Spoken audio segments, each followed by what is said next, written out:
रूस और यूक्रेन विवाद अब इतना आगे बढ़ चुका है कि युद्ध टालना नामुमकिन सा नजर आ रहा है। अमेरिका का कहना है कि हालात खतरनाक हो चुके हैं और रूस कभी भी यूक्रेन पर हमला कर सकता है। ऐसी आशंका इसलिए पनप रही है क्योंकि रूस ने गुपचुप तरीके से यूक्रेन में अपनी एम्बेसी खाली करा दी है।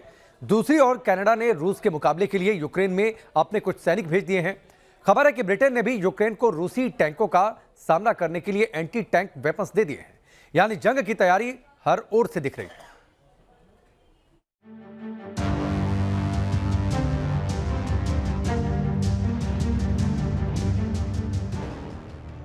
रूस और यूक्रेन बॉर्डर पर बारूदी हलचल तेज हो चुकी है। इतनी तेज कि जंग की धुंधली तस्वीर भी दिखने लगी है।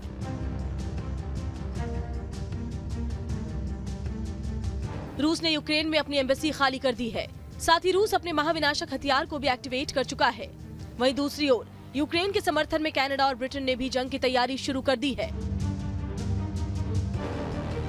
अमेरिका भी सीधे सीधे शब्दों में कह रहा है कि रूस कभी भी यूक्रेन पर हमला कर सकता है।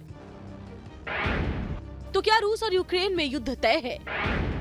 क्या महाविनाश को टालना नामुमकिन हो चुका है? आखिर अमेरिका ने क्यों दी हमले की चेतावनी? रूस ने अचानक यूक्रेन से क्यों खाली कराई एम्बेसी? रूस और नाटो के बीच यूक्रेन के मुद्दे पर टेंशन अब जंग के मुहाने की ओर सरकता दिख रहा है।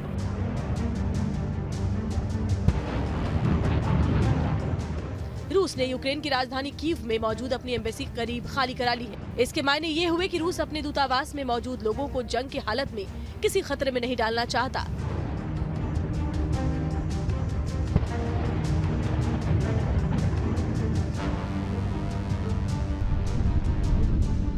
न्यूयॉर्क टाइम्स की रिपोर्ट के मुताबिक 5 जनवरी को रूस ने कीव स्थित अपनी एम्बेसी से 18 लोगों को मॉस्को रवाना किया।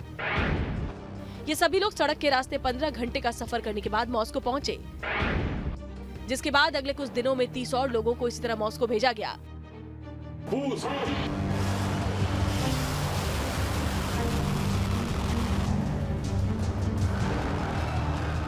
रूस का इस तरह गुपचुप तरीके से यूक्रेन में अपनी एम्बेसी से लोगों को निकालना कई सवाल खड़े कर रहा है। कहीं रूस यूक्रेन के खिलाफ फाइनल वॉर की तैयारी तो नहीं कर रहा?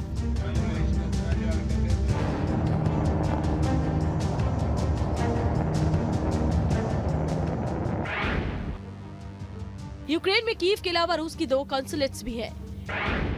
इनके कर्मचारियों से कहा गया है कि उन्हें किसी भी वक्त मॉस्को जाने का आदेश दिया जा सकता है। 1996 में सोवियत संघ के विघटन के बाद में उसके संघ के सारे देश अलग अलग हो गए थे और इसी को देखते हुए यूक्रेन भी अलग हो गया था। यूक्रेन इसके बाद में यूरोपीय यूनियन की तरफ झुकाव बढ़ने लगा और उसने नाटो के में भी अपनी घुसपैठ कर ली। यह सोवियत संघ को यह रूस को पसंद नहीं आया। इसको देखते हुए रूस ने यूक्रेन में विघटनकारी तत्वों को सहायता देनी शुरू कर दी और उनको मनोबल बढ़ाने के लिए 2014 में यूक्रेन के दक्षिण हिस्से पर रूस ने कब्जा भी कर लिया था।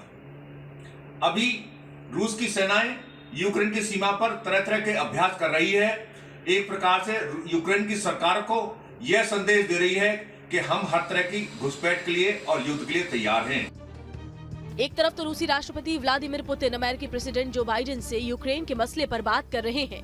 दूसरी तरफ रूसी फौज हमले की तैयारियां कर रही है। एम्बेसी को खाली कराया जाना इसी कड़ी में अहम कदम माना जा सकता है।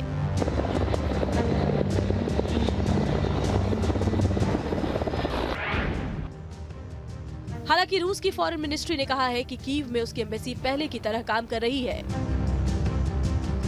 रूस की दलीलों पर अमेरिका यकीन नहीं कर रहा। अमेरिका कह रहा है कि रूस कभी भी यूक्रेन पर हमला कर सकता है।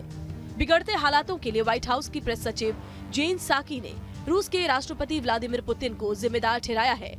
जेन साकी ने कहा है, पुतिन ने यूक्रेन से लगने वाली रूस की सीमा पर 1 लाख सैनिकों की तैनाती की हुई है, जिसकी वजह से ये संकट इतना ज्यादा बढ़ गया है।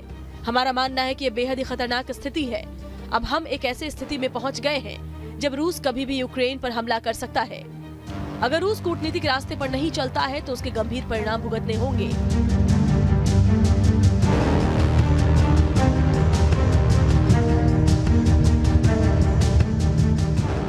रूस की हरकतों पर अमेरिका और नाटो पैनी नजर रख रहे हैं। जवाबी तैयारियां भी शुरू हो चुकी हैं। ब्रिटेन ने रूसी टैंक्स के मुकाबले के लिए अपने एंटी टैंक वेपन्स यूक्रेन भेजने शुरू कर दिए हैं। दूसरी तरफ कनाडा ने अपने सैनिकों की एक स्पेशल रेजिमेंट कीव भेज दी है। यूक्रेन के साथ जारी तनातनी के बीच रूस बेलारूस के साथ युद्धाभ्यास भी कर रहा है, जिस पर यूक्रेन के ऑफिसर्स का कहना है कि रूस की सेना बेलारूस से यूक्रेन पर अटैक कर सकती है। इसके लिए यूक्रेन की सेना भी तैयारी कर रही है।